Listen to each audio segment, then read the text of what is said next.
bija prieks šodien Eiropas sporta nedēļas ietveros apciemot Salas pils pirmās vidusskolas skolēnus. Sporta stundā parunājām par basketbolu, bija dažādas atrakcijas, jauki pavadījām laiku, ārā saulīte spīdēja un bija pozitīvas emocijas, tā kā bija super.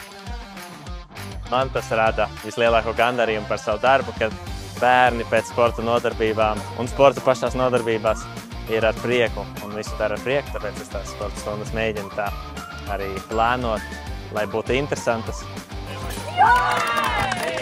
Mūsu skolē ir ļoti lieliski iespēja, ka mūsu infrastruktūra piedāvā daudzveidīgu darbību mūsu sporta aktivitātē. Mēs varam trenēties gan vieglatlētikā, mēs varam basketbolā, mums ir iespēja peldēt, tā kā mums ir ļoti liela daudzveidība.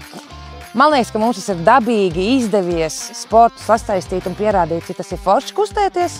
Arī jaunieši, kas kādreiz pie manis varbūt bija slinkāki, tad šobrīd mums ir ļoti fantastiskas attiecības un arī sporta stundas mums ir jaudīgas, iedvesmojošas un viss kustība mums notiek.